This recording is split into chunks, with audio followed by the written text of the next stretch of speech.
Here I am. I'm doing some art. This is art. Art is dragging selection boxes, copying, creating new documents, pasting. That is what art is.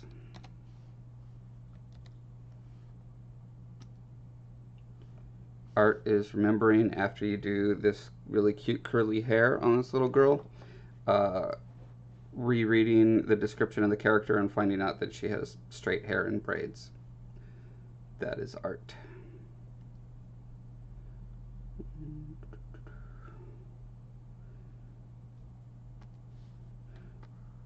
Art is selecting said little girl's image and try not to select the background and the wrong hair.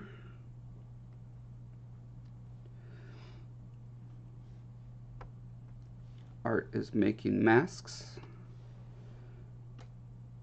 blood red masks.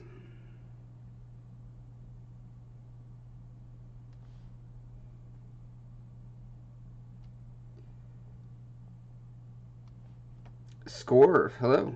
I'm glad you caught me live. Mr. Bino, welcome. If things seem somber and dour to you, that is because I am trying to do this with no music to see if that's what keeps crashing OBS on me when I work on my desktop. And also I have kind of a groggy voice because I've been sleeping a lot because I think I was sick yesterday. I think that's what made me sleep till 3:30 in the afternoon and not be able to walk really well. I think.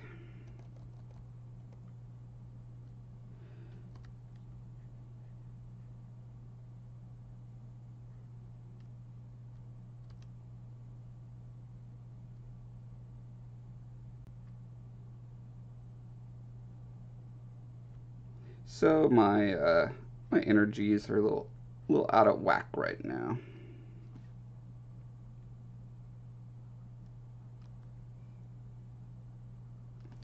But that's okay.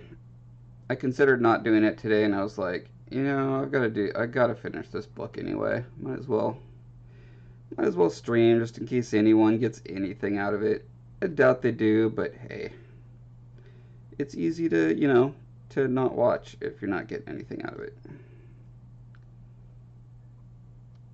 Unless you've got mild OCD, sorry, OC, like I do. In which case maybe you just feel like compelled to watch even though you get nothing out of it just because you've watched so much already. In which case I apologize. Nasir, hello, Dottie. Oh, glad I'm streaming now. Gives you something to do while your husband is watching football. Oh, you're a football widow, are you?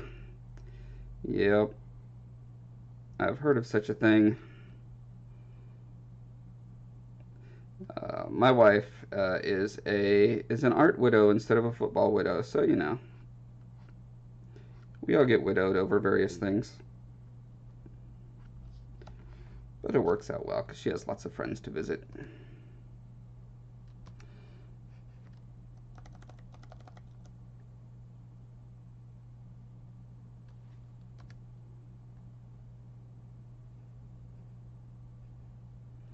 And you have a delightful stream to watch. Sadly with no music, but you know, I'm sure you probably weren't a huge fan of the music I played anyway. And by sure, I mean I'm guessing based on what I know of demographics. Nasir, you're a son widow?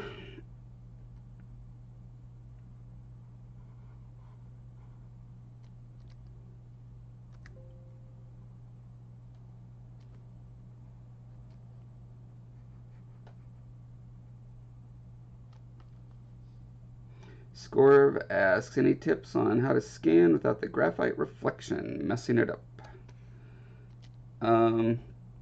Usually there's settings on scanners, and one of which is reflective document, and so you want to make sure you have that checkbox. But I mean, all scanners have different software, so your mileage may vary. And there's a lot of super cheap scanners on the market now, so it's hard to say.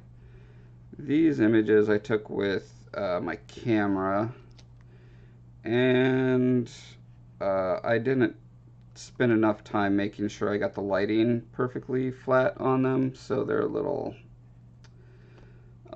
less than optimal. Some parts are brighter than others.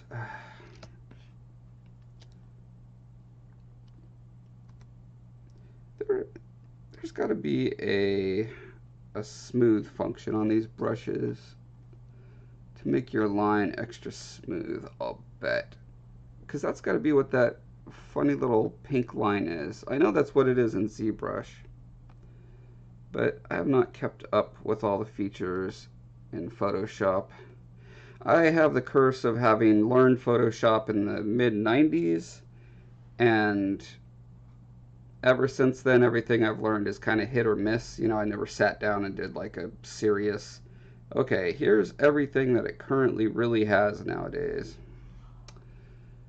So I feel like I'm a pro at Photoshop because I use it all the time, but really I'm probably only using about 5% of it. Yeah, see that little pink tail it's got dragging behind it?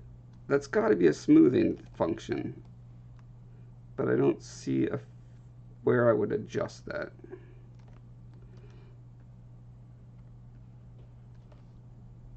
Because following these wonky lines on here is kind of a waste of everyone's time.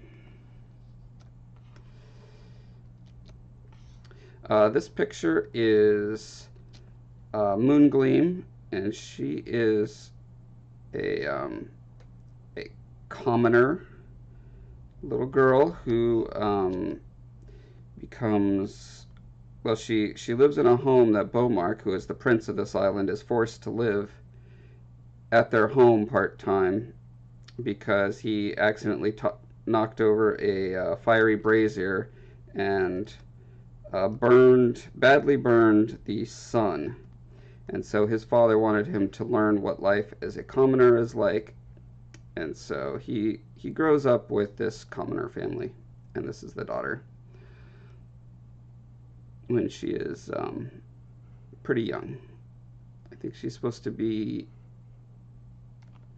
5 years old in this picture.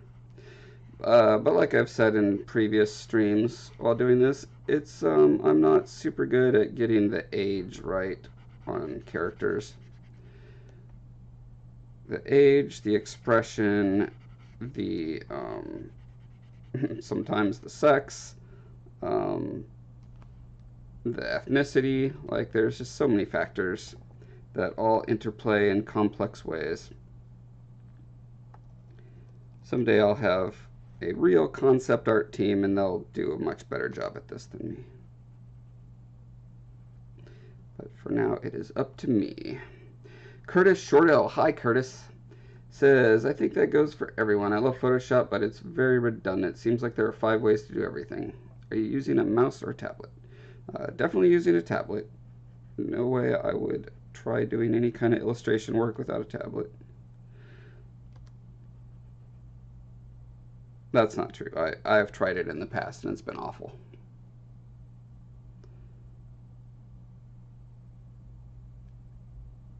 Speaking of awful, am I still streaming?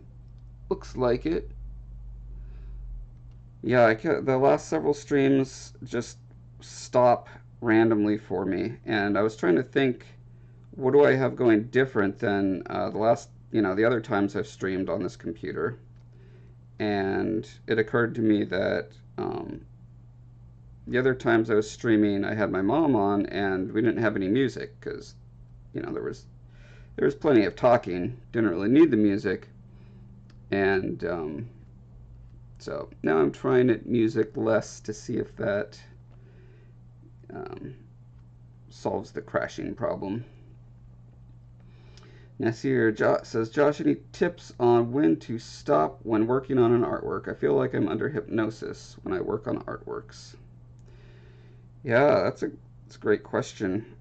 Um, yeah, sometimes you just get caught up in it and life slips away. Um, in my case, having an external deadline really helped. I was pushing to get this book published uh, at the end of last year. My mom convinced me that we need to wait until we have the whole trilogy ready before we start publishing the first one. Um, but now it's like I really have to have this stuff done. It's ridiculous that I don't have it done yet. Let's see. Put that on a new layer. Get rid of the background. Yeah. Look at that awful line work that's left behind. I think I'll just erase that away a bit.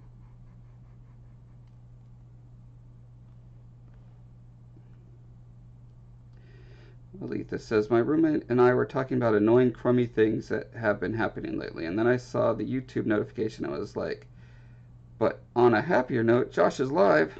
Yay! I made someone slightly happier. I am alive. I didn't feel like it yesterday. I was out of it.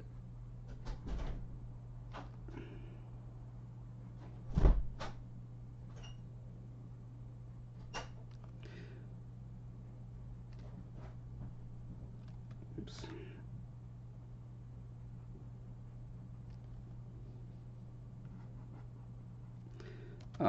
But Nasir, when it comes to deciding when to, there's a phrase over here called stick a fork in it. Yeah, I've been forced to stick a fork in all of these. Like, I'm really unhappy with a lot of these illustrations, and I'm just saying to myself, well, I have two tricks. One is for Talifar, all this art that I'm doing, I'm considering kind of placeholder until I get like really good artists to work with me to develop the IP. And so this is more like I'm viewing this more like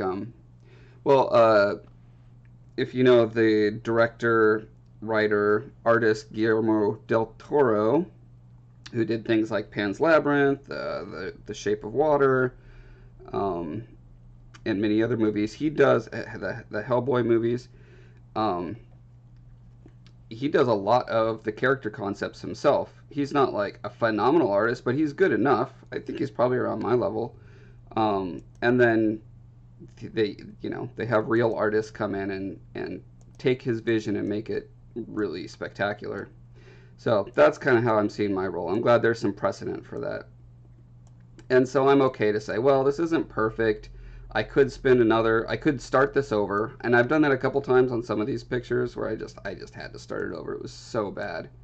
But I'm just accepting that, I'm not going to be happy with it, and just accept that fact. But I have an internal line that I simply cannot cross, and I'm just like right at the bottom of that line. So yeah. Stefan G. Hello.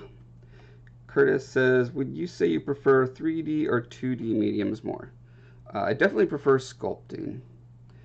The downside to sculpting is it takes a lot longer. So I can make these sketches of these characters relatively quickly. I'm going to duplicate that layer, and now I'm going to just be like super heavy-handed with my lights and shadows.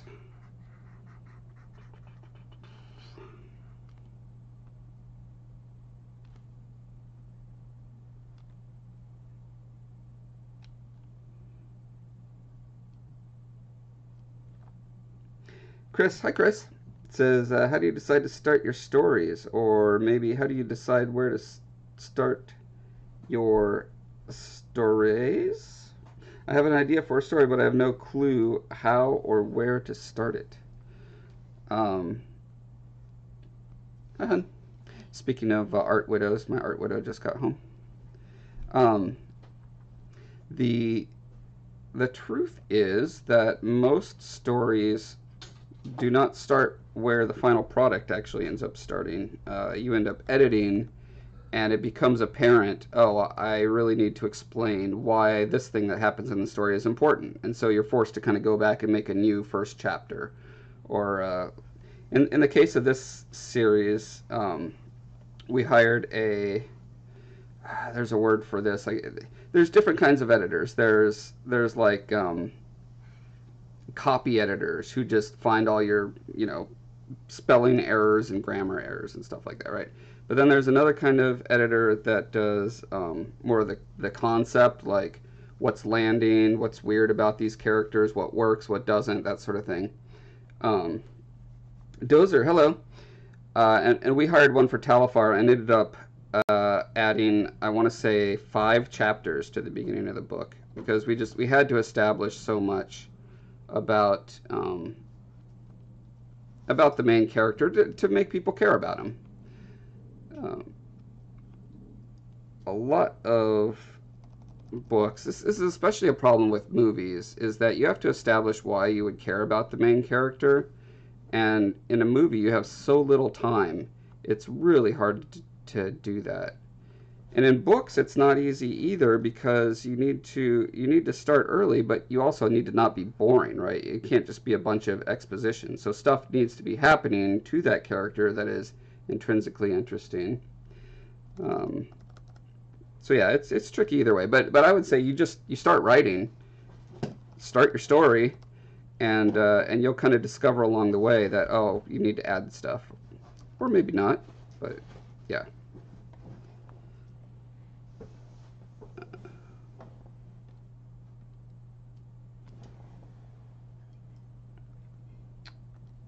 So for texture. Mm-hmm. Okay, so now I'm gonna take this exaggerated darkness and kind of find the place where it works best. Curtis says, last question, do you work professionally as an artist, and if so, how did you get your foot in the door with clients? I feel like I'm extremely talented, but I have no idea where to start. Any advice? Yeah, it's hard for me to give advice on getting into the industry, into the art industry, because I did it so long ago, and the internet changed everything. I did it before the internet. I started working on video games in 1996. That is my professional career. And so yeah, it's things have changed so drastically. I mean, I have an 18-year-old son who's also into art, and the stuff I've been telling him is to learn as much as you can online, because there's a ton of free classes, a ton of professionals who are happy to help you.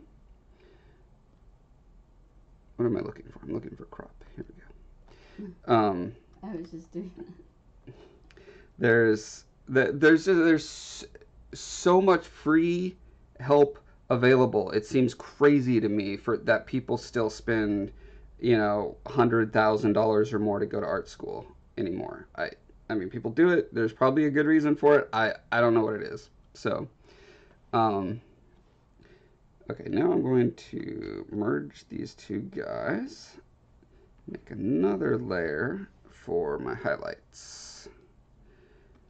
Having a really good portfolio, having, somewhere on ArtStation or DeviantArt or someplace like that, where you make sure you have only your best work is super important. Do not load it up with all of your work, because it turns out no one makes all perfect art all the time. So fewer pieces that are higher quality will get you more clients than a bunch of pieces of average quality, where there's a few great pieces and then some kind of medium pieces and then maybe a bad piece you don't realize is bad. Yeah, so portfolio editing is really important. I say as I'm working on really middling, mediocre art for my book. But I already have my job, darn it, so I paid my dues. Yeah, so I guess that's my advice. If you've got your work up somewhere on some website, email me a link at breathoflifeart@gmail.com, and I'll check it out, and I can give you feedback on it and say, you know, toss this piece, emphasize this stuff more. If you're into that sort of thing, I'm available for quick uh, advice giving. Boy, this nose is not going well at all. One problem, I'm totally confused on where the light source is coming from in this picture. So it seems to be coming from two different directions, and I'm guessing that's because when I was drawing it, I was kind of forgetting. So anyway, that's the beauty of having it on this other layer, is I can just kind of erase away. Oops, the parts where it's going crazy.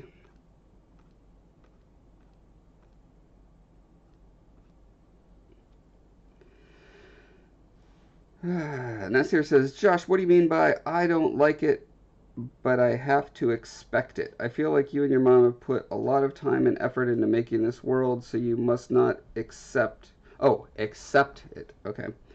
You must not accept anything you don't like.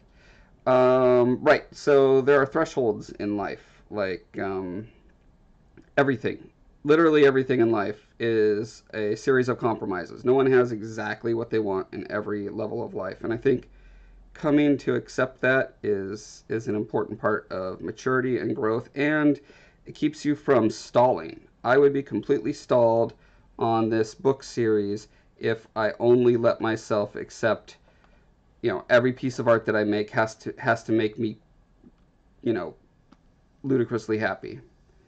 So in order for progress to happen, yeah, I have to compromise. And you could say that makes, some people say that makes you a bad artist, and I'm totally okay with that. My identity is not caught up in being a great artist.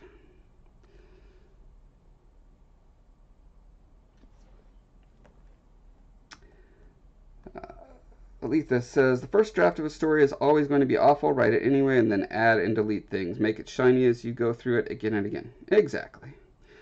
Chris says, do you usually have character ideas first, or the overall concept of what you want the story to be, then come up with characters? It's usually an iterative process. It goes back and forth. So in the case of this book series, I do most of the world building stuff. That's like, hey, here's this culture and here's these races, like creature types or whatever.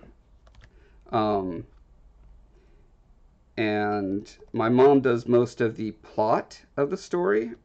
I'll often come up with like a really general outline, like, okay, I want this character to go on this big quest. Uh-oh, my keyboard is freaking out.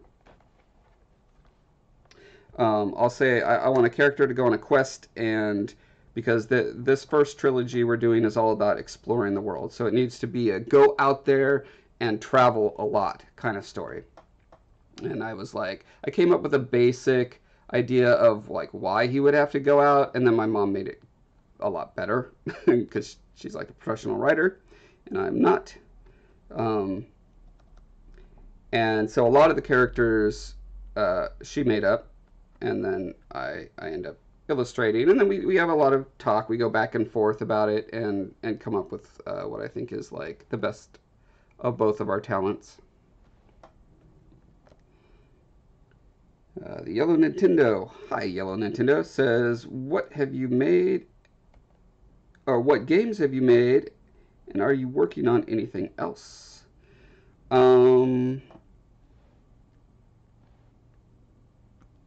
I've worked on, let's see, a bunch of several kids games, humongous, that were not any good and not even worth mentioning. I worked on a Lord of the Rings game that got canceled. I worked on a game called Alter Echo that no one's heard of. I worked on Descent 3, which I'm really proud of and turned out great. And then the expansion to Descent 3. I worked a little bit on Red Faction. And then on a game called Ruby Tribe that got canceled that would have been incredible. Someday I will go back and I will make that game. And then finally, I've been working on Guild Wars for the past 14 years. I got on before they finished the first one, and I've been making Guild Wars games ever since. And I love it. It's super fun. Is this done? Oh, I need to add a border.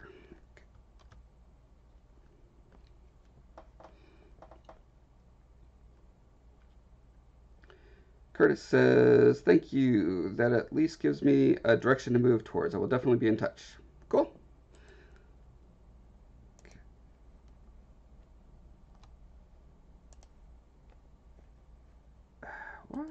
Why? That's black. Why is it showing up as gray? Oh, because I'm doing it on a layer that is on a layer that is semi-transparent. That is why. It's gray. Flatten image. New layer. Now do a stroke of 6 pixels on the inside.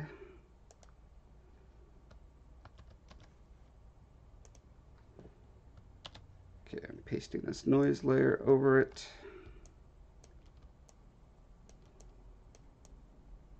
Gotta have my grunge. Select color range. That looks good. Hide it. Delete. Grungy frame. I'm sure, yeah, I can make an action to do that a lot faster.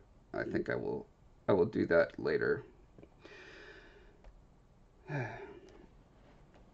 Nasir says, but this is different. This work you're working on at the moment is for yourself and your mother, so I feel like it's personal and should be appealing to you before us. So I'm seeing the Tales from Talifar. My plan, my life goal, is that this is going to be my Star Wars. All right, so right now what I'm doing is the first step towards that goal. And it's okay that it takes iterative steps to get there. I can't make it perfect from the very beginning. I mean, even from like a world building perspective, that was one of the main things that was slowing us down. Like, my mom and I have been working on these stories in this world. Well, I've been working on the world for 20 years. She's been working on stories for 8 years, 9 years, something like that. And she's getting more and more frustrated because she's making all these brilliant stories and can't put them out. And I keep saying, well, I haven't figured out the world yet. I haven't figured out the, the languages. I haven't figured out the geology. I haven't figured out the astronomy. I haven't, like, all these things that would require experts to consult and blah, blah, blah. Like, I learn as much as I can, but there's no way I can be an expert on geology and astronomy and languages and culture and plumbing and, everything else that I would need to make the world as perfect as I want it. So I had to say, okay, we're going to start releasing these books as betas, essentially, like you would release an MMO in beta, or Rust, or, any of those games that come out and they're like, yeah, we're not done. Things are going to be changing, like, oh, next patch, suddenly the trees are prettier, that sort of thing. So that's the way I'm approaching this process of building this world and making this next Star Wars IP. Yeah, so that's how I came to be at peace with making stuff that I'm not like, yes, this is perfect. I think the stories need to be as close to perfect as possible. And I wouldn't let any go out that I didn't think were fantastic stories. I think that's different than the individual little concept arts being perfect. All right, save. Scarred King. This is Moongleam Happy, as opposed to Moongleam Angry. Mordekaida, hello. Chris says, so you're the idea guy, and she's the ghostwriter. Actually, my mom and I are having an argument about whose name should be first on the book cover, because I keep insisting her name should be first because she did most of the writing. I did a lot of the action scenes. I did a lot of like descriptors that I would add in here and there, just kind of an editing pass. but she did the bulk of the writing. Um, but she does not want to be listed first because she doesn't want to be brought under public scrutiny because she's terrified of the current trend of finding anything that anyone has ever said in the past that's slightly, politically incorrect and then crucifying them online. She just doesn't want that to happen. And also because she says I have a platform, I'm more well known, blah blah blah. So anyway, yeah, we're currently debating that right now. Letha says, I love her eyes. I would definitely, it would definitely be good to be getting those books out there now for sure. Agreed. Yellow Nintendo says, super cool you get to work on games. I'd love to make games as well, but I'm 14 and don't have the time. But I've taught myself how to draw manga, and I'm currently writing and illustrating. Awesome. That's how you start. That is how you start. And also, there's lots of free game making tools out there, like Game Maker. You can make a 2D little sprite-based game. Pretty darn easy these days.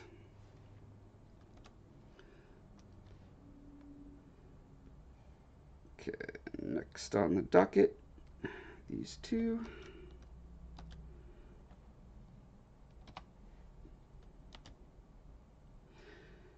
Captain Gaia says, if you ever need consulting on astronomy, give me a shout. Yeah, what do you do in astronomy, Captain Gaia? I am actively looking for people to give me feedback on stuff. Let me find, let's see, where's my page? So there's a link in the description down there that will take you to this. breathoflifeart.com, and here you will see there is the Tales from Talifar page, and in there is stuff about the world. I explain kind of the vision for it. Go away, you dirty ad. Right, so it basically explains all the stuff that I'm doing, and then I've got a link for where the books are going to be once they're actually for sale. Here's my beautiful concept art of what a book will look like once it's for sale. And then I have sentient species that are all listed along the side here, so you can click on any of them, and that will give you a picture of them, describe them. It's got all their stats and that kind of stuff. But specifically for astronomy, I mean, I'm looking for beta readers to go through the current book and say if anything looks is just wrong. And so an expert in geology will be able to say, oh, there couldn't be a river there because a mountain, blah, blah, blah, rocks and stuff. And, et cetera, et cetera. So if you're interested in beta reading for that sort of thing, give me an email at, there's a contact form on the website there. You can also just email me at breathoflifeart@gmail.com as well. Okay, so this is Beaumark's mom and dad. I'm going to try to not mask them out because look at all that hair. That would be such a pain. So I'm going to try to just clone brush out the stuff around them.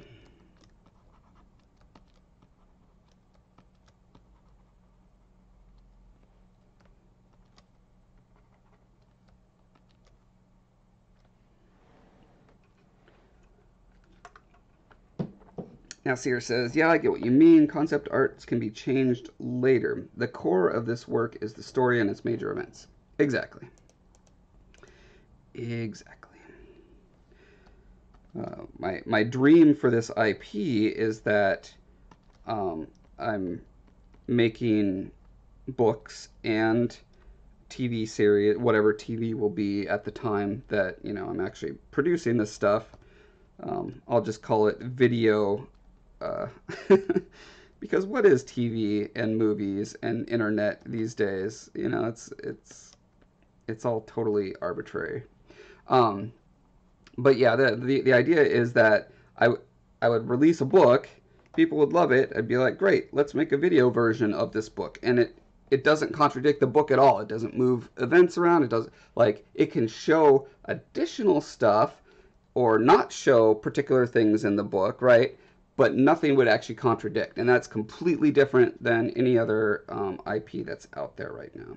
That's my big dream, is that by kind of being the mother brain source in the middle, then all the games and movies and TV shows and books and comics and everything all are canon and don't contradict.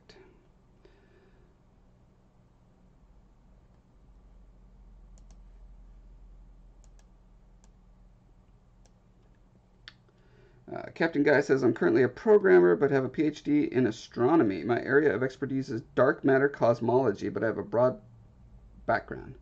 That is awesome. You sound like exactly the kind of guy I want beta reading. If you're into reading scientifically plausible, grounded fantasy, yeah, hit me up. I'll send you a link to the manuscript, and you can comment in the margins, and that would be greatly appreciated.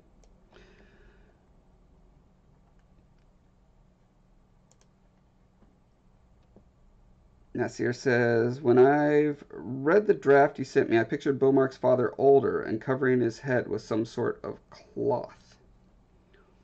Hmm.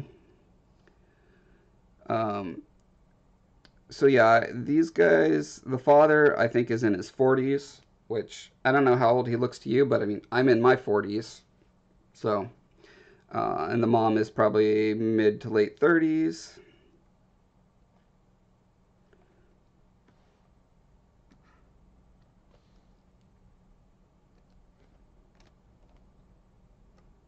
Okay, look at that. I have consistent lighting on this one. So I've got the primary highlight coming from here.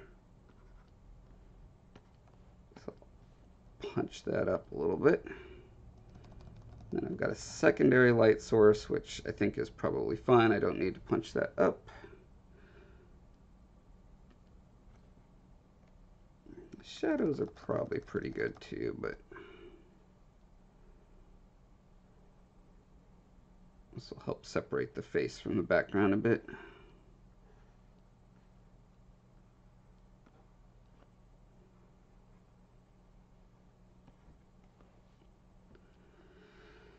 Stefan says 4D audio sensory VHS. Yep, that will be the medium of the future, I'm sure. Not Betamax, though? You think it's going to be VHS?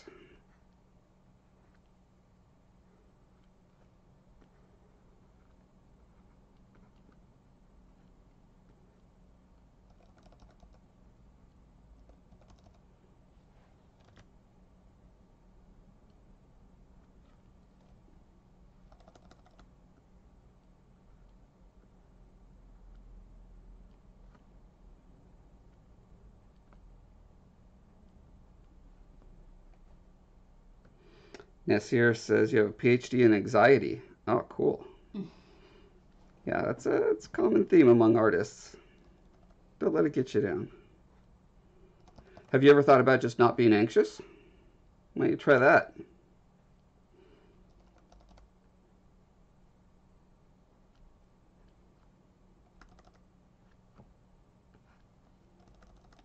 I kid, by the way, just in case anyone took that seriously. I understand that anxiety is a awful, crippling, miserable experience that you can't just snap out of.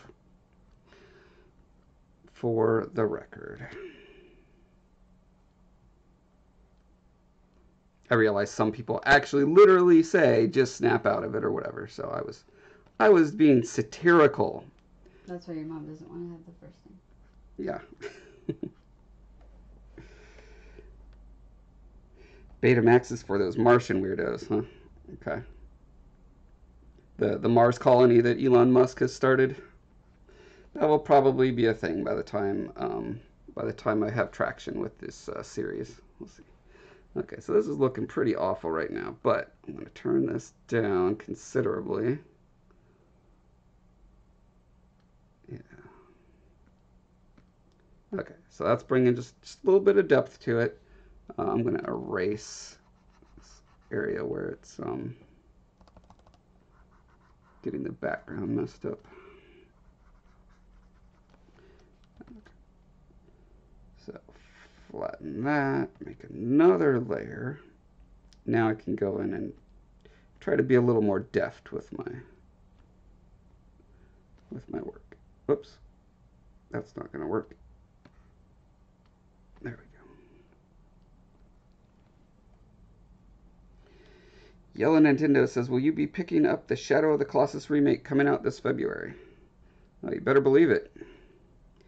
I'm really excited at how similar the Barba is to the sculpture that I did. Yeah, these shadows are killing me because the highlight is right there. So when I do the shadows really dark, it makes it look like bruising. I'm like working on literally shadows. Wow. Heather and I have a mind link because everything I'm doing, she's also doing on her photography editing.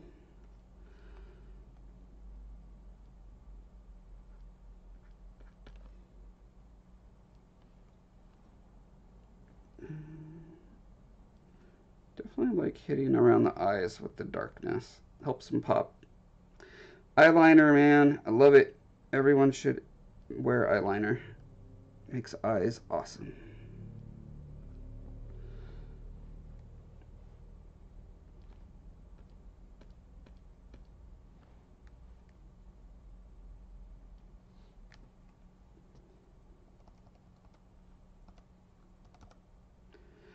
Mordecai says, I was looking at either Colossus or Monster Hunter. Monster Hunter is an interesting, and the name of it evokes something very different than what it actually is to me. Actually, the closest thing to what I think of when I hear the word Monster Hunter is Horizon Zero Dawn. I feel like I'm hunting monsters in that game. Monster Hunter, from what I've seen of it, looks more like, I don't know, it looks like MMO combat.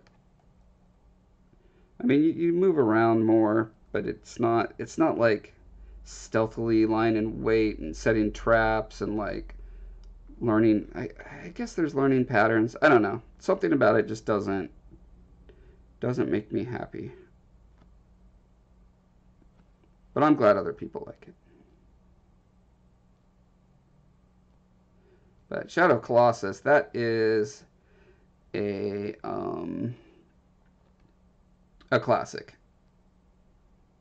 And I think everyone should play it, even though it doesn't have the best controls out there.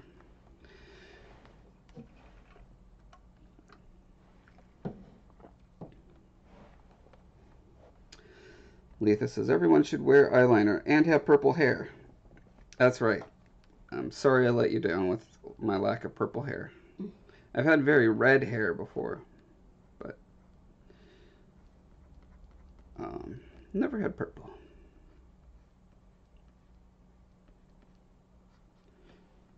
All right, enough fiddling. Stick enough work in this one. There are many more to go. Mordecai says, played the beta. It's interesting. I have Horizon Zero Dawn, but have yet to start it. Oh man, I think it's one of. I seriously think it might be in the top 10 best games ever made. Seriously, it is that good to me. It's not perfect. No game is perfect, but man, it does a lot of things really good.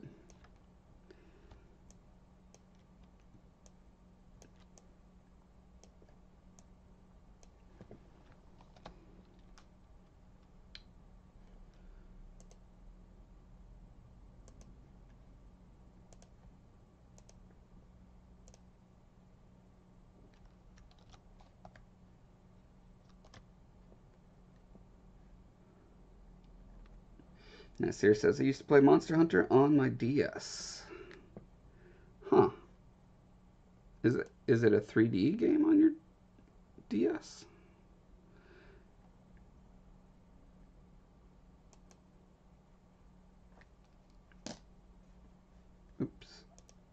forgot to flatten.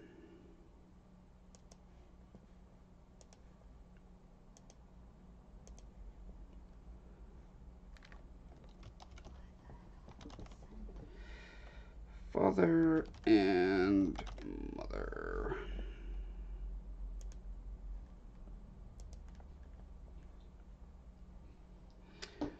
Yellow Nintendo says the graphics of Monster Hunter are such a step down from the covers, personally. Jenna says, I don't have a PS4. I dislike exclusive games. Yeah, I mean, who likes exclusive games? Mordecai says, I do believe Monster Hunter will hit the PC. Yellow Nintendo says, Horizon Zero Dawn does not like to teach you things. They give you a tutorial, and then you're on your own.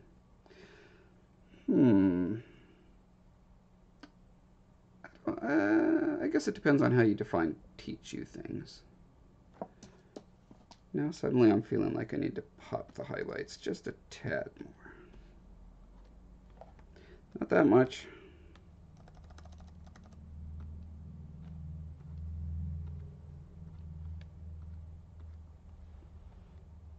Yeah, I gave him some more dimension.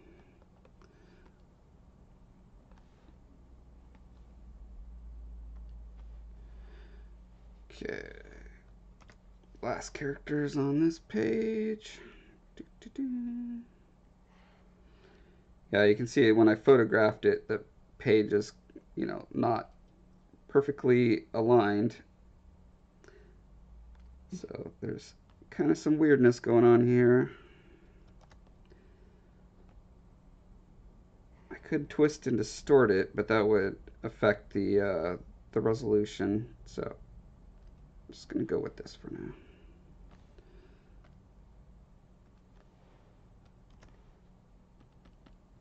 I think these guys will be fairly easy to cut out. Bump up the contrast a little bit. Oh man, that distortion really makes Beaumark's... Actually, it makes both of their heads look really weird, doesn't it? Darn it. Okay.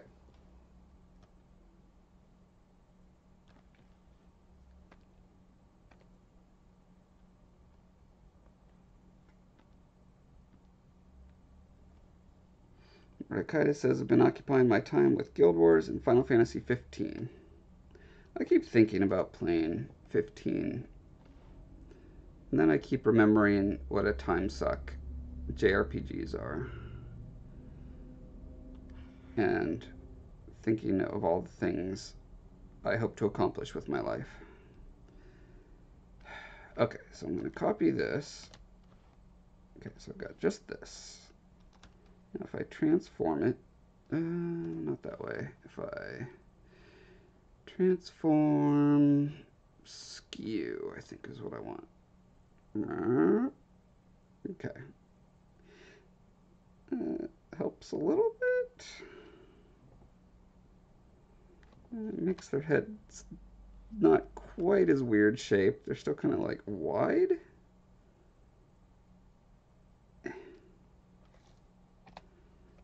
Yeah, that'll have to do.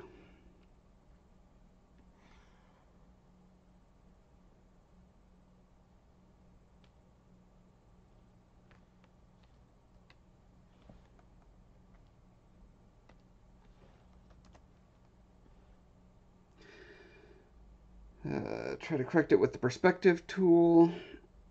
I think I got it where I need it. Some Russian guy or gal says amazing. Thank you, Nabagada Tikatakaga. I presume that's how you pronounce your name. Let's see here. I need to do this.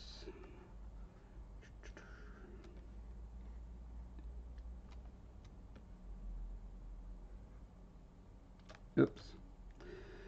Okay, so that worked great. Oh, you know what? I should adjust. Okay, so here's a trick. Did I? Wait. Okay, yeah, this is the bad one. Throw it away. So here's a trick. If you're having trouble selecting a thing because it's grabbing the outline, make a layer. Do the brightness and contrast crazy high. Okay, not that high, but crazy like that. Then you can make your selection on this layer.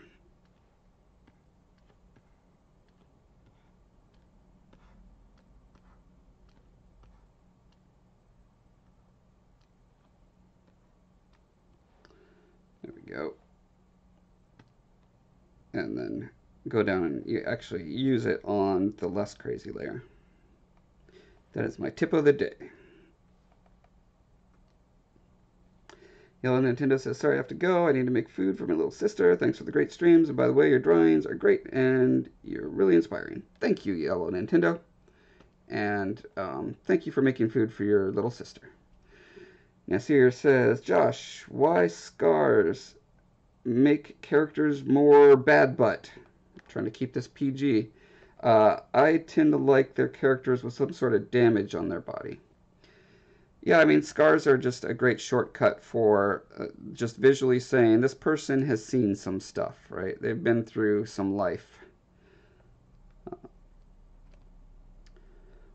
I learned that there was a time in German French aristocracy. I want to say it was like the mid 1800s, maybe even the late 1800s, where the young men would they would purposely do ridiculous duels, sword duels with each other, so that they could get scars. And it was almost to the point where it was like, I'll scratch your back if you scratch mine. And so they would purposely, like try to get a dandy scar going down their cheek or whatever, and in return give one to their opponent, specifically so they could, woo the ladies with how awesome they look with their facial scars. So, interesting little historical tidbit for you.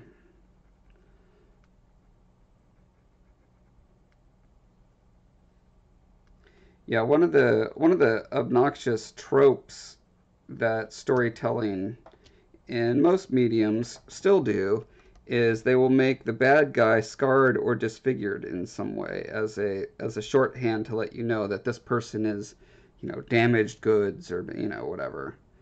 And I just think that's kind of a little lazy. Plus, it's kind of insulting to people who are, disfigured or have scars or, other physical issues that make them stand out from other people. Like, why make that a universal sign of evil?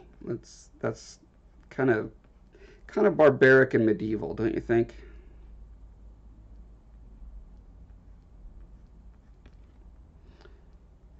I probably grew some of those sensibilities of having, growing up with an autistic sister who very much stood out in a crowd with her various hoots and hollers and sideways looks and stuff. And so I got really offended quite often at people staring outright and or making mean comments.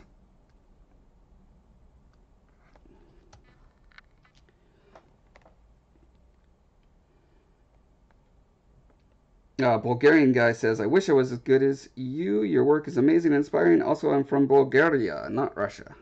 My bad. What is that? What is that font? That's Cyrillic? I don't know how to pronounce that. It starts with a C, right? Is it actually a different language than Russian? The American blithely blathers. Because we know nothing about the rest of the world. Because we don't need to. Because we're so privileged.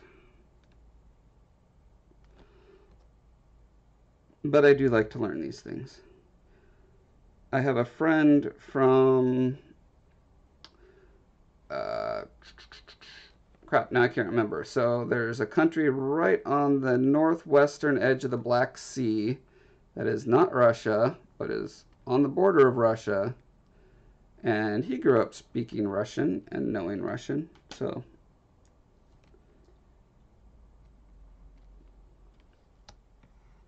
Nasir says, how come the most bad A star character in our history doesn't have any scars? The one and only Batman. Um, yeah, well, I mean, in the movies he has scars all over his back and stuff, but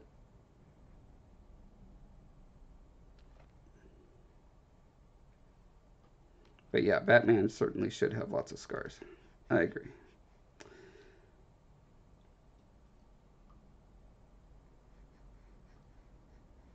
And Bulgarian guy is telling me that the language is indeed Russian. I think that's what yes it is referring to.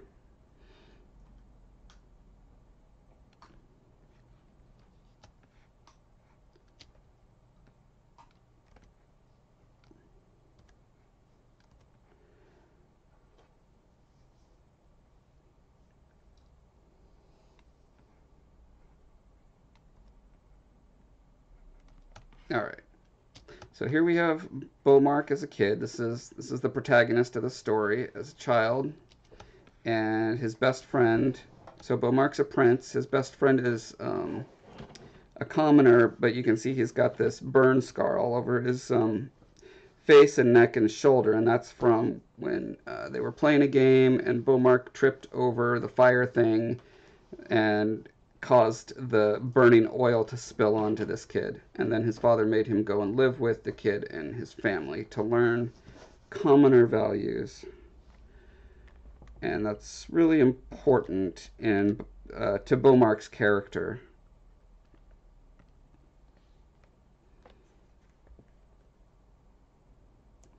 Because when you grow up extremely privileged, like a prince, um, you need to have a really good reason that they would learn to care about people who aren't in their social circle. And so this is why it happened. He was forced to go and live with them and become friends with them and fall in love with one of them. Captain Gus says Batman is too rich to have visible scars. Oh, there you go. He just gets plastic surgery all the time, you think? Nasir says, so Josh, you're cutting these drawings to place them in the book? And where in the book exactly? So they will be, on the page that is most applicable. One of the things that annoys the crap out of me in books that have illustrations is the illustrations are often like clumped together in the middle of the book, or they're like almost randomly distributed. And when you get to the part where you're reading about it, you're like digging through the pages trying to find where it was. Same thing with maps. So I hope to solve both of those problems with this book. There's going to be a map at the beginning of every chapter that shows where he was and where he's going. Whenever it talks about a new character that has an illustration, there's going to be that illustration.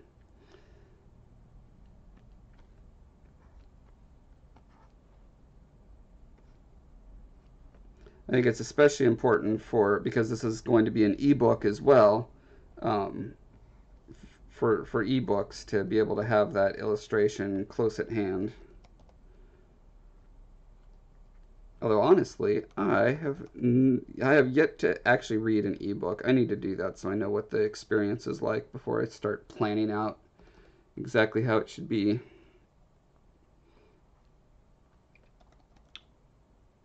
I listen to a lot of audiobooks and I read a lot of real books, but I still have not read an ebook. Someday I'll catch up with 1998 and I'll do that.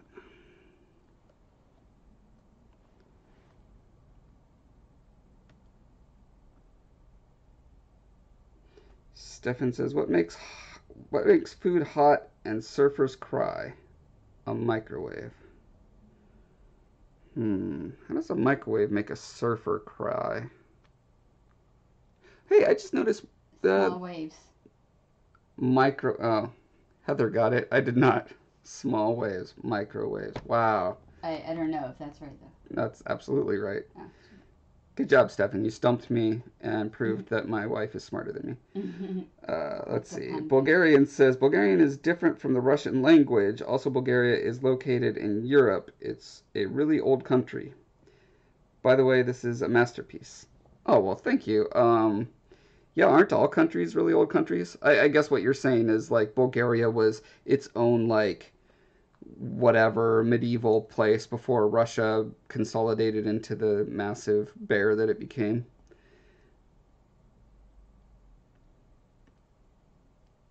Come on.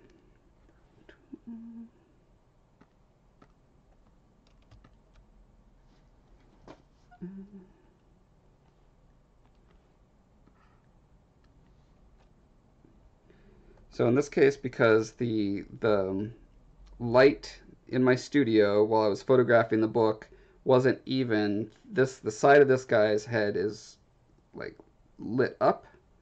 So I'm just having to compensate for that by going in and redarkening it.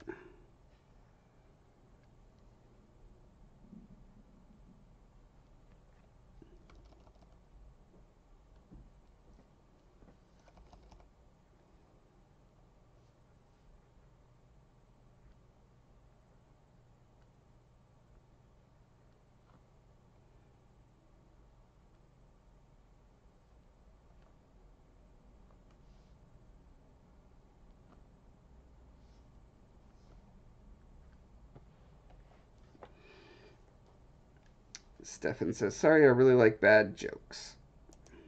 I've got one for you, Stefan. What is the temperature inside of a tauntaun? Oh, if you get back to me. Janice says, Germany is basically only about 60 years old. Yeah, that's a good point.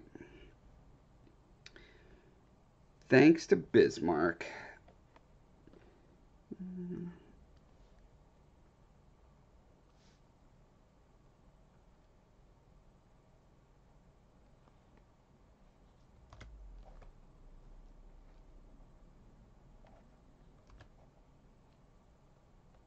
Like, eyes naturally bag up underneath them when you smile sincerely, but then if you bag too much, they stop looking like children and they start looking like old men. So, man, doing expression and age and ethnicity and sex and age, representing all those things at the same time is so hard. I totally respect illustrators who can pull that off.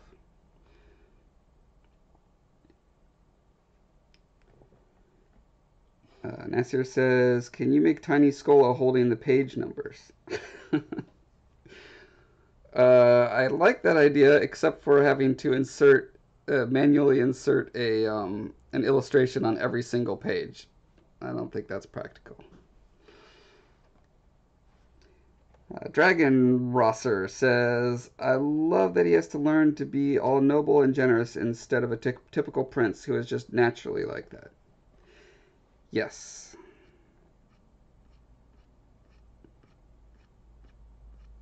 Yeah, that was one of the things where it was like, I think that may have been one of the things the editor we hired was like, why is he so good? Like, most people born into nobility are not going to be naturally good. That's like total fairy tale BS, right? Most people born into total privilege have no idea or care for common people and their problems and struggles. And so this hero is a prince. You've got to explain why this prince cares about people and is a good person. And so we did, and it made the story way better and cooler. Also, I could be totally misremembering that, and maybe my mom had already devised that. I had not devised it, so I can just put it that way.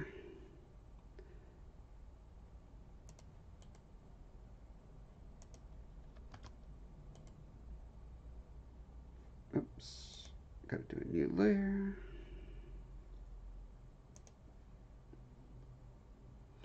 Aletha says, lukewarm. That's right. Aletha got it.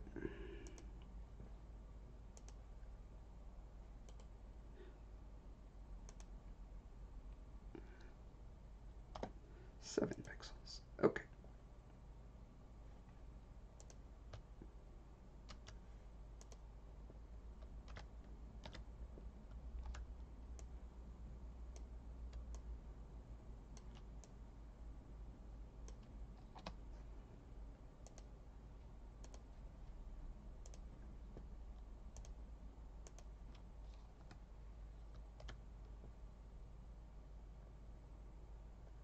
Nasir says, it's not about the state of the modern country, it's about the history that led to the country.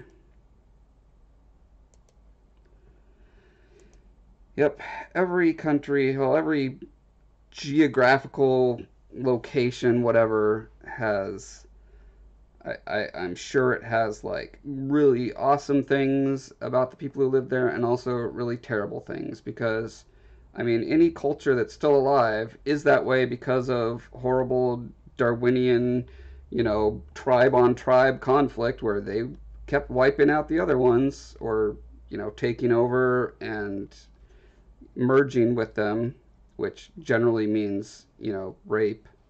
So ah, crap! Did I just ruin the rating on this video? It's history, guys. It's history. You ruined the mood for sure. Yeah, I ruined the mood. Sorry, guys. Nothing like talking about the realities of history to to ruin the mood. Bomark and this is Sungleam.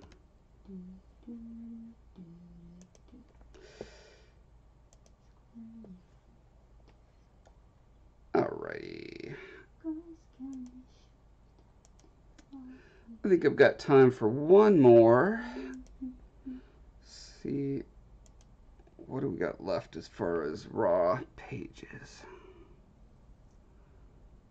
Let's see, I did that jungle.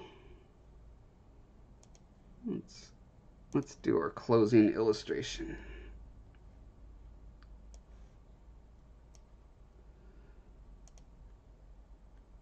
And rotate counterclockwise. Jana, that's right. There goes my sweet YouTube dollars. Not allowed to talk about anything that has to do with reality.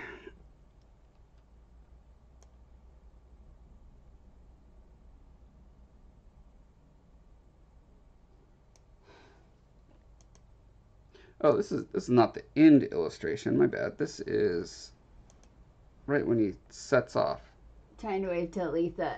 Oh. Hi, Aletha. Heather says hi.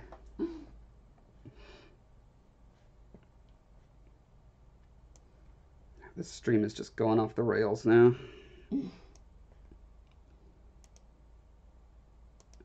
Actually, it's going great that it hasn't crashed for what we've been going for over an hour, no crashes, so doing good.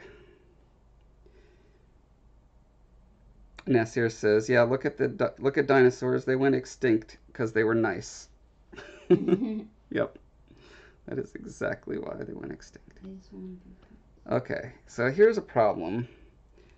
I looked at the description that my mom wrote about the hat that Beaumark wore, and she said it had a wide brim and was conical, so like a cone. So in my mind, I keep seeing that description is a witch's hat, and I'm like, really? So what I did was I kind of like cut it off at the tip so it's not exactly a witch's hat. When I talked to her, she explained she was trying to say I can't remember what they're called, but the rice picker's hat from, a lot of East Asian countries have that. It's basically just a really flattened out cone with a chin strap, and that's what she was trying to explain. So I'm going to see if I can manipulate this image in such a way that it looks more like that. Aletha says hi. Hey, Linda.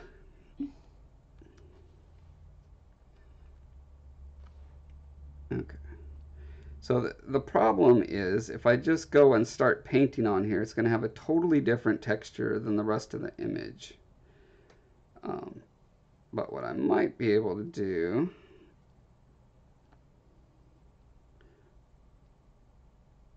is isolate where I want to do it and then use my stamp tool to find darkness for the dark part. Shade that in.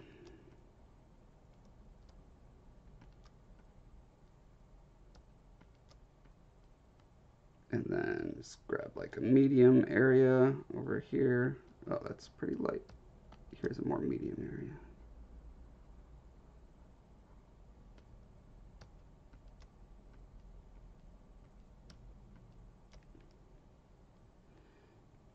Oh, she meant the conical hat. Yeah. There's a word for that hat that is failing me at the moment. I'm also worried that it may be one of those things that's like politically incorrect to actually say whatever that word for it, because maybe that word was a slur at some point. I don't even know, you A know. Harry Potter sorting hat. No, it's not a sorting hat from Harry Potter. They all should be. Yeah. Everyone in Talifar should wear Harry Potter sorting hats, according to Heather. So, gonna have to change the story. Sorry, guys. Way easier to keep track of. Yeah. Okay, so now it looks like that hat is floating off his head too much. But I think I could fix that. Jana says, I kind of want to practice drawing again now. Also 3D modeling. Also further learning Korean. I need to get off my lazy butt. There indeed is a lot of things to be doing. But, you know, watching the stream is important too, because it's reminding you of all those things that you want to do. So, you know, keep those fat YouTube bucks flowing my way. I make at least 12 cents off of each of these streams, you guys. So.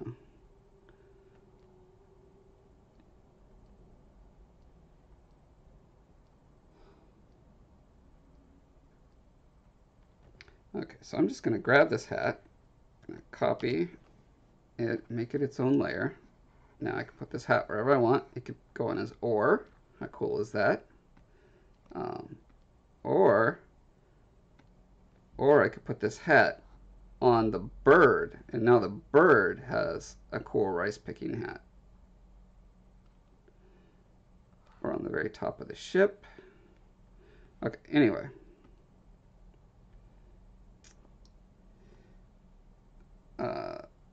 Make it all dark to separate from the background. Make what all dark? Jana says, Wiki says the Asian conical hat commonly known as an Asian rice hat, coolie hat in the UK, or farmer's hat. Okay, coolie hat is what I had heard, and I was worried. I was like, is that a slur now? I don't know. Everything could be a slur these days. I don't know. I don't want to offend anyone. I'm sorry.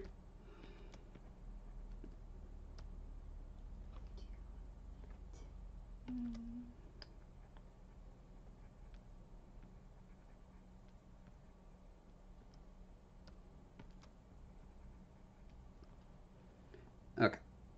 Now let's go grab our hat. It's hiding up here.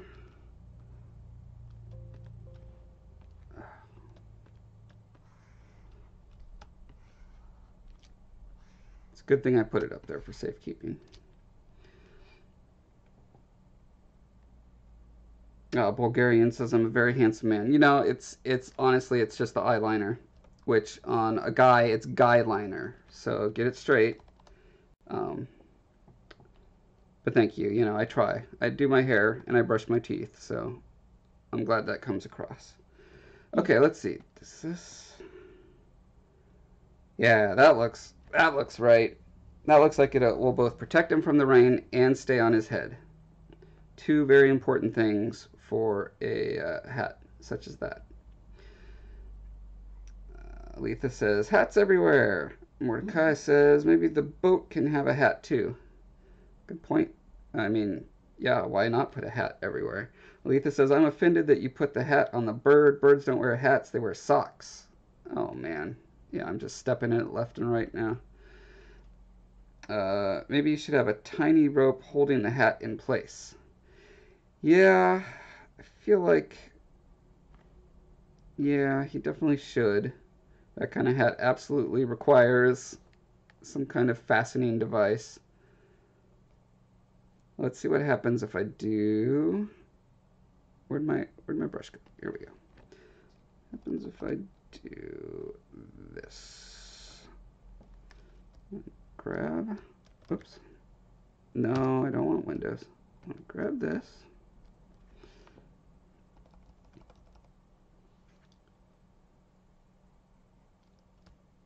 Come on, you can do it. Dark. There we go. Okay. At this point, I could probably just paint with a color and it'd be fine. And yeah, I mean, I'm going to have to go in and bolster up his facial features and everything anyway, so I'll get to that. Fatih, hello.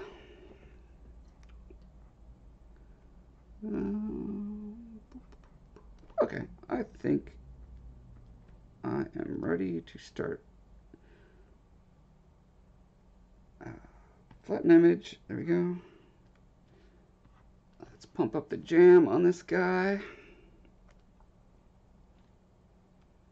And by that, I mean adjust the brightness and the contrast.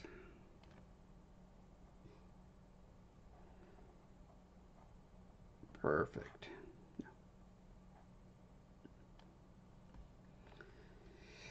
Nasir says, so Josh, water makes 73% of our planet. What's the percentage of your world?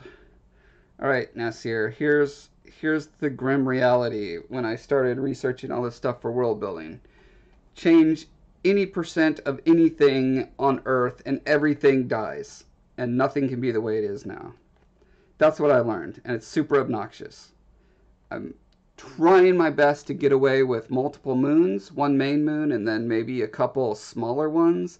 That's going to greatly affect the tides. Tides affect everything massively. Oxygen levels, the just the biodiversity. It's just a billion things.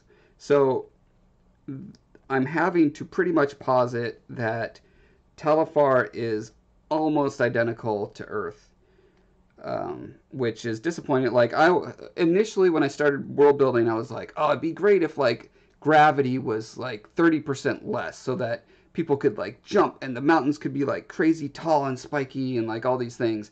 And then I learned like everything about the biology would have to be radically different. Everything about the oxygen, like how much the atmosphere is kept to the planet. Like just there's all these ramifications that spread out from like, tweaking any knob in any direction, and it's just massively frustrating to me. I would love to sit down with a team of like a geologist, oceanographer, climatologist, a everything, right? Just across the board spectrum of like every PhD in the world, and be like, so what happens if we change this? And then just like that would be the greatest thing. They should make a TV show about that. That would be incredible. There's a book that exists called What If the Moon Didn't Exist, which is super fascinating and goes into a lot of that kind of stuff. But yeah,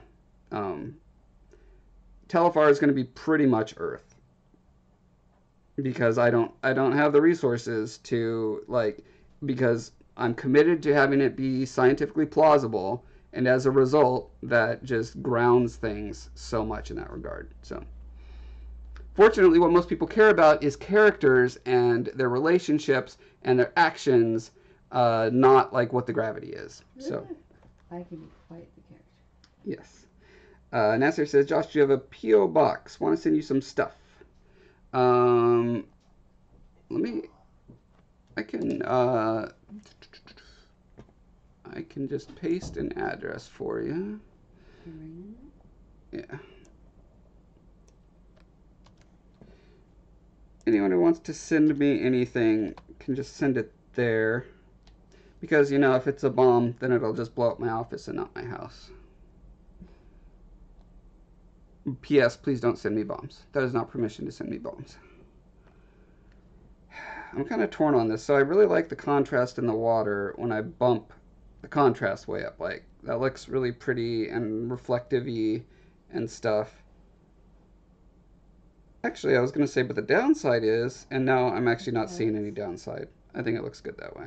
I think everything looks good that way. Can you brighten the highlights a bit? I can brighten it, but then that knocks... Highlights? Oh. I can, yeah, I could do just the highlights. Actually, so let's try it with the legacy. Perfect. Looks like a photocopy. That is awesome. That's the look I want. I actually like it. Yeah, of course. Heather likes it 'cause she likes pushing things way past their limits, where their limits are supposed to be. To where it really degrades the picture. I like to downgrade my photos. Bulgarian says, kind of random question, but do you have a sculpture or a drawing that you are not proud of? Oh, absolutely. I'm his sad drawing. Oh yeah, my son. I'm a You have a disappointment to sculpture that everyone. I'm not proud of. Oh, that's true. Everyone's weighing in, the whole family. So I'm not proud of my son apparently, and my wife is not proud of the portrait of her that I've been working on. Don't forget the Not sculpture. no Don't forget the portrait. sculpture. Kid. That's what I'm what I mean. talking about. Yeah. I don't like no sculpture of me, please, thanks. You look like an insane elf. Yeah, Oh, when I finish the Thanks. sculpture of Heather, I have to hide it Yep. so that she never sees it. Because the more I make it look like her, the more she hates it. Stefan says, I'd rather not live without the moon. It's neat. I agree. Yeah, I'm actually liking what I'm getting with this less than when I just do this.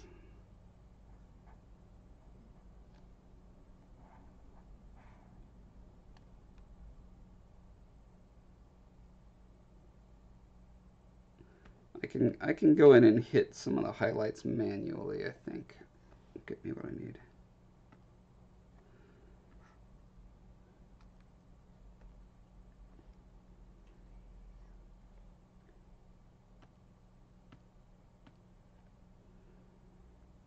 Yeah, I mean, a lot of these drawings I am very not proud of. I would not put in my portfolio and be like, hey, check me out. What is this? Um, these illustrations for this book are a means to an end. Like, they're a placeholder until I can get a really good artist to do really good art for me.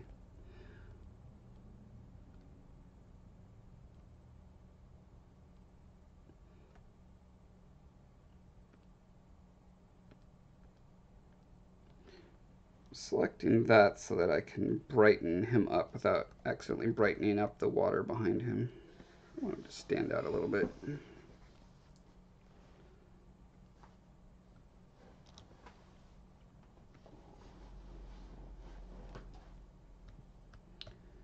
And probably need to get a bit of a glint on his paddle as well. Or is it a or? I can't remember. So there is a technical difference between a paddle and an oar, and my mom had written it wrong, and she asked, she found a society for preservation of oceanic, what like all the people who took boats across the Pacific Ocean and settled places. So there's a society of those people, and she sent them all the details that she wrote about the boat and the culture and that kind of stuff, and asked for feedback. So we're not doing cultural appropriation. Well, depending on how you define it.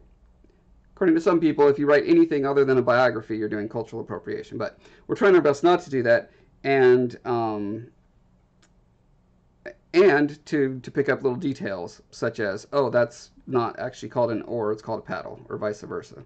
Whichever one it was, we had gotten it wrong, and hooray, we were able to correct it. Because my mom did her homework, and that is awesome.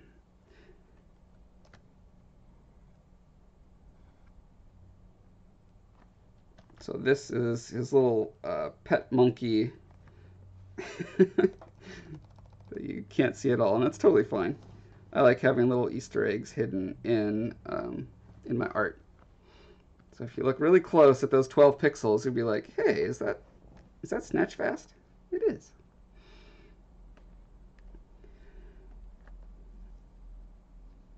Bulgarian says, I was not expecting the answer you gave me, and I'm a bit shocked. Shocked about not liking my art? Is that what you're talking about? Nasir says, scientifically, moon is bigger than it should in comparison to the Earth. Yeah, no other planets have moons the size of Earth's moon. And that's why there's all these theories that it happened because of a collision, and it's actually like a big chunk of the Earth. And those are all fascinating things to think about. Fascinating to me, probably not fascinating to most people.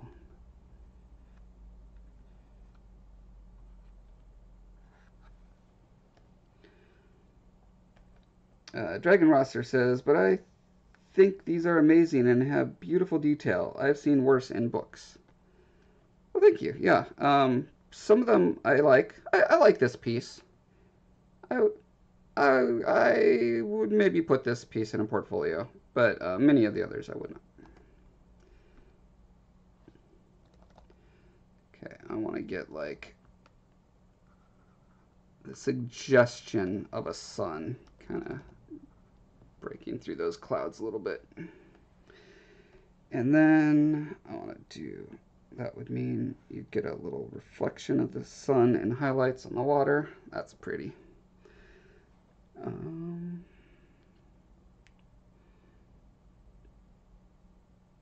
I think that's pretty much where I want it.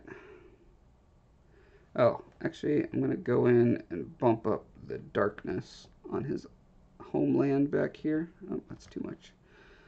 It's pretty easy to miss that this is his island that he's leaving.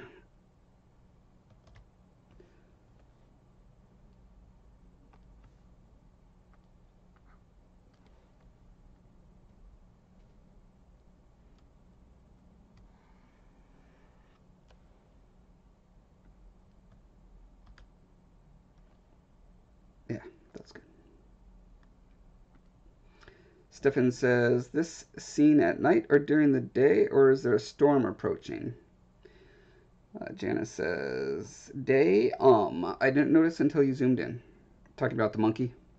This is supposed to be, let's see, he's escaping in the early morning, and it's just overcast.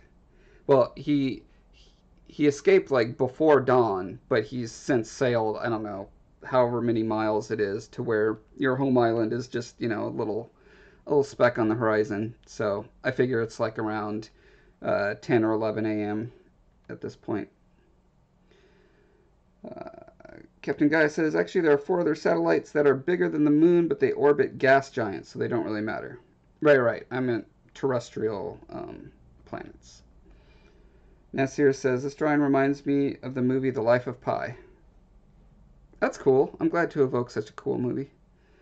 Yeah, and I think this one's good. Now I'm thinking that board on his ship might be a little too distracting. It doesn't need to be that bright. Although I like having it a little bit bright. Okay, well, I can erase it like this. I can merge these layers. I can make another layer. I can brighten that one.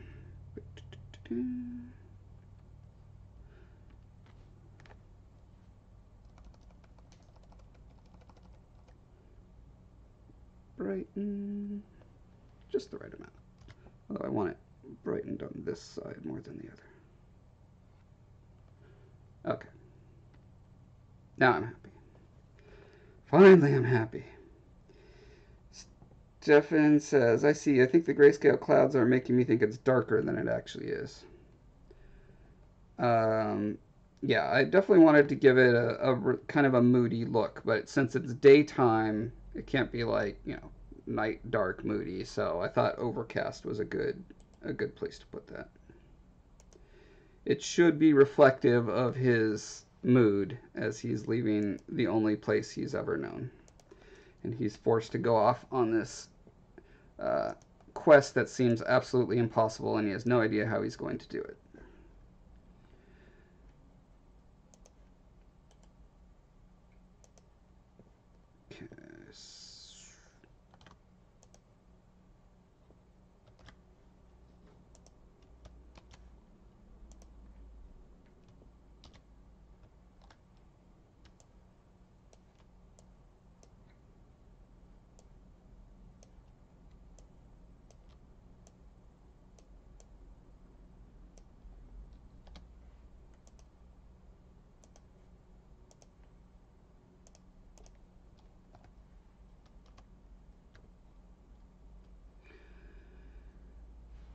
Nasir says, Josh, make the sunlight on the sea go wider towards the bottom. Wider? Okay, I'll give that a try.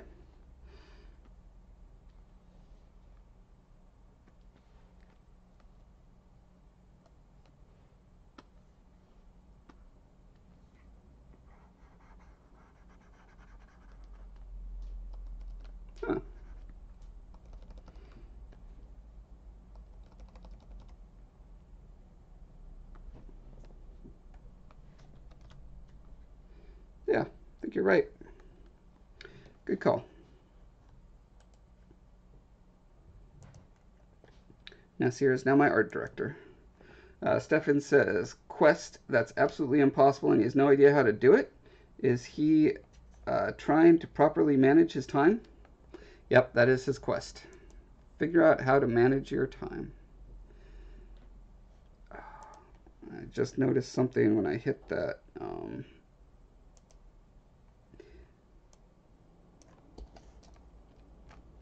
When I hit that highlight, I brightened up the wood on the... Yeah, I can't remember what that's called now. This wood thingy. Okay, that's better.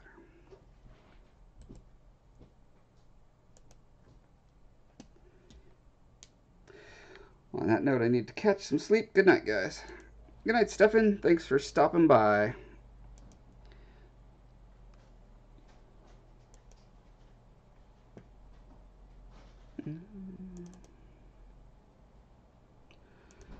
Let's see. Bowmark. Departure.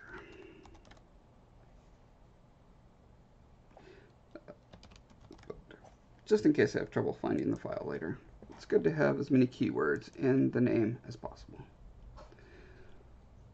Okay, I know I said one more, but I'm going to do one more because I only have one more left in my my big sketchbook part, I think. And that's this one. Oh boy. This is going to be a challenge. Bulgarian says, hey Josh, I'm a beginner sculptor and wanted to ask you, should I make something as complex as the human muscle anatomy? Also, I'll be saying bye in a few minutes because in my time zone it's getting late. Should you make something as complex as human muscle anatomy? You should make something that you're passionate about. And set your expectations appropriately. Whatever it is you're trying to do, understand the first time you do it, it's going to take 10 times longer than the next time you do it. It's going to be 10 times worse than the next time you do it. And depending on your personality, it could be a lot more frustrating than the next time you do it. So in that sense, whenever you learn any new thing, if you just go in with the mindset, the first thing I'm gonna do is garbage practice that gets me to the point where I can do something that I'm more happy with. That, I think that helps a lot. Have you seen my my Sculpey 101 tutorials? I think that's a great place to start. That is why I made them, for people like you to start out.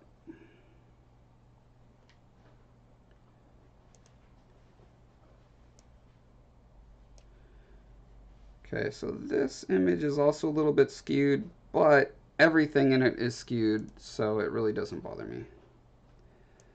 This is probably by far the hardest to read illustration that I have done.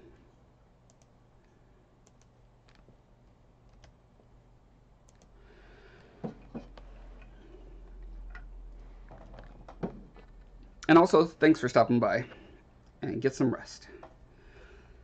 Okay, let's see what happens with just some simple brightness contrast. If I can help to pull out what's going on a little better.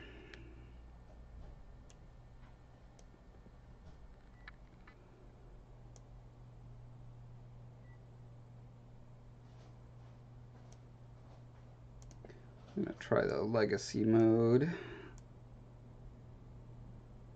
Yeah, that's just not as good. Okay. Nasir says, Josh, I'm considering scanning the artworks when I get the book and make some fan arts. It would be awesome if you make a section on your website for fan arts from your reader. Yeah, that would be awesome. And I mean, I'll be putting these illustrations up on the website, so you can just download them from there and do whatever you'd like with them. Because I mean, there's going to be audiobook readers, and they won't have any pictures, so I'll have to say, hey, go to my website, and you can see the illustrations. Okay. I think that's pretty good. Okay. Who can tell me what's going on here? I'm curious if anyone could tell what the heck is going on in this picture.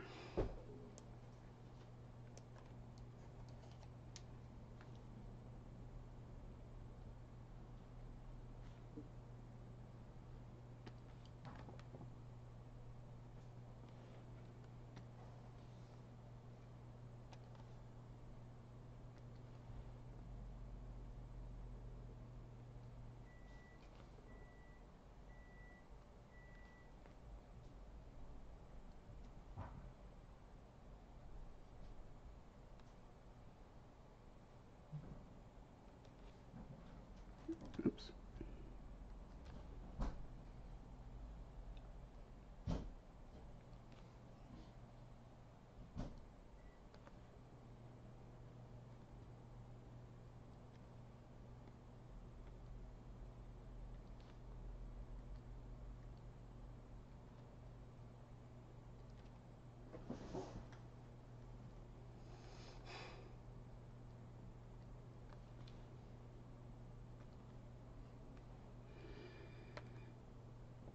Jenna says a sunken throne room.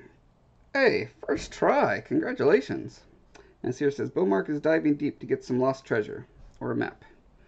Wow, okay, that's a big relief that you guys were able to get that.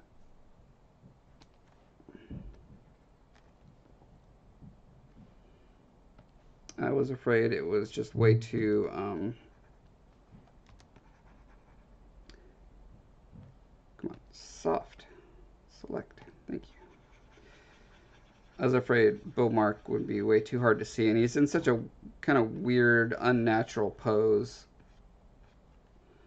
as well.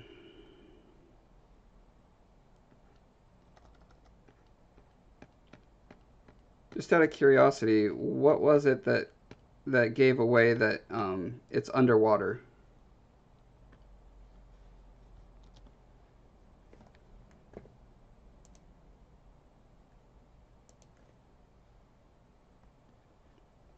Bulgarian says, thanks. Now I know what to do. I have watched your tutorials. They were really helpful. Also, bye. Goodbye. Nasir says, I gotta say, this drawing is amazing, like super amazing. Wow, okay. Uh, I'm very happy to hear that because I was concerned that it's absolutely terrible. It, like, in my mind, it's so evocative, and I think it'll be incredible when it's on film, you know. But uh, yeah, I'm just was very worried that people looking at the picture would have no idea what's going on.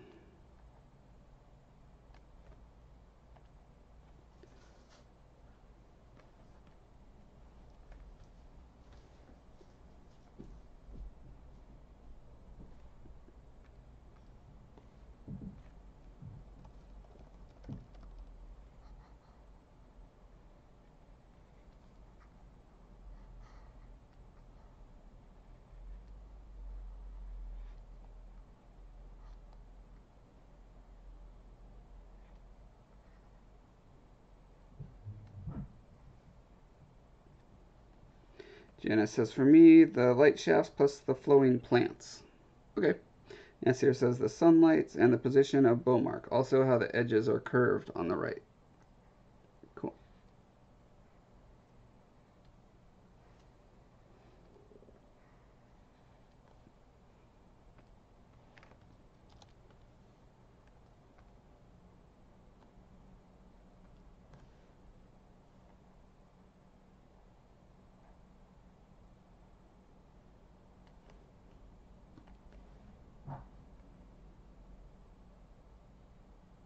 Hmm.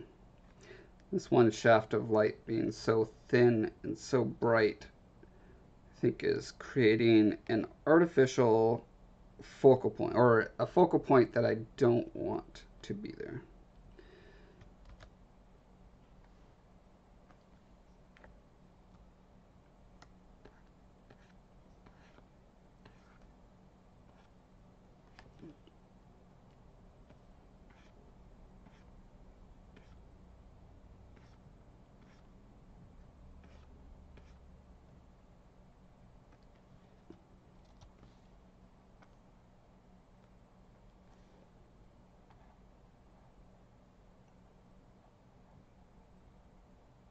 Yeah, so one thing I thought that I was being really clever with in this image, which I don't know, I probably was not being as clever as I hoped. I was trying to get a spiral, what is that called? When you create a path that the eye is supposed to travel. So I was trying to do a spiral where it starts out here, it follows Beaumark's arms and legs and these arches, and then goes around. I've got this like antler thing on this throne, and then that goes around, and it ends on the dead king's skull there. So that was the idea. I don't know if that's the path anyone's eye would actually take, but I composed it in such a way that I wanted it to do that.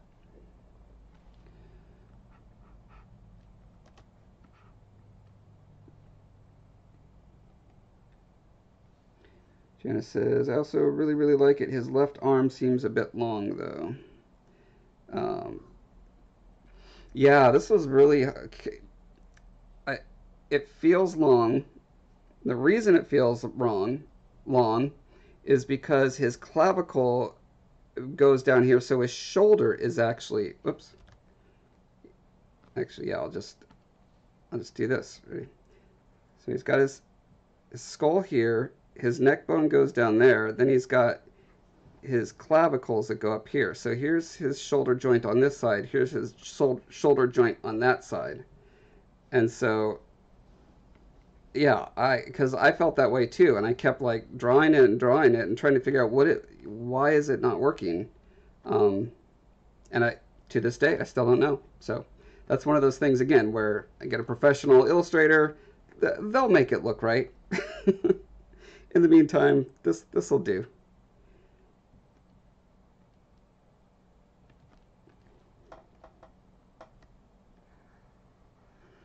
Nothing like being technically right but artistically wrong. You know what I mean?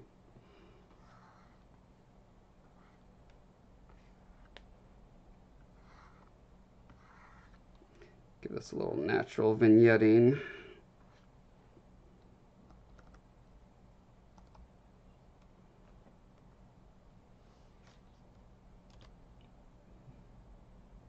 Yeah. All right.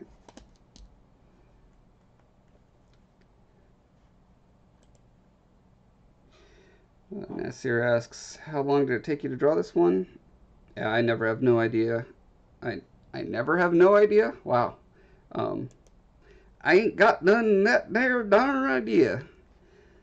What I mean is because I always draw them over, extended periods, often when I'm in meetings or at church or doing something else where I can just be, you know, sketching with one part of my brain and paying attention with the other because I actually need to be sketching in order to actually focus on what's being said, which is awful and ironic because it makes a lot of people think that you're not paying attention to them. So, what are you going to do? Either pretend you're paying attention to them and make them happy, but not actually pay attention to them, or actually pay attention to them uh, while they think that you're not paying attention to them. That is the conundrum.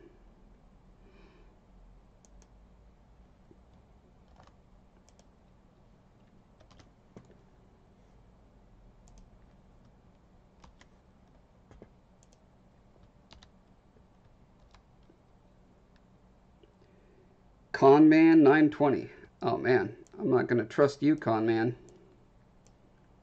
So I don't know if I can trust that it's looking good. That could just be a long con. You're trying to get my confidence up. And then, bam! I'm sending $5,000 to a Nigerian prince.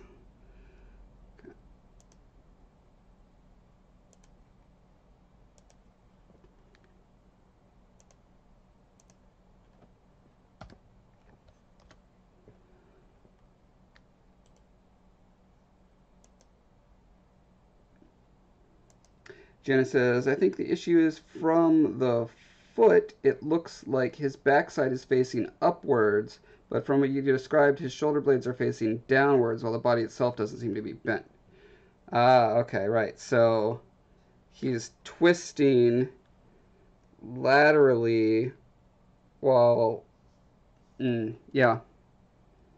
Maybe because so much of him is in shade, that's hard to see. But yeah, you would see part of his right pectoral here, and you would see his spine like here if his arm wasn't in the way. So yeah, agreed. It's confusing. Anyway, yeah, this is good. I'm done for today. I was able to accomplish something, which is better than yesterday where I accomplished nothing. So, feeling good. Um, yeah, I have no idea what's on the docket for Wednesday. Might be more sketches. I don't know. I gotta finish this thing. I gotta get these books out, man. So, anyway, thanks for stopping by, everyone. Check out the website, breathoflifeart.com, and you can read all about Talifar. And email me if you want to be on the beta reader list and give me feedbacks on, like, hey, you can't put a mountain there because geology. Or, hey, he would see these stars from that part and not from that part. That sort of thing.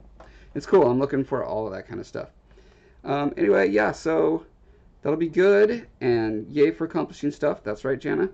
And I'm going to call it quits for now. I'm going to stop streaming. I'm going to hit this button right here that says stop streaming. Ready? 3, 2,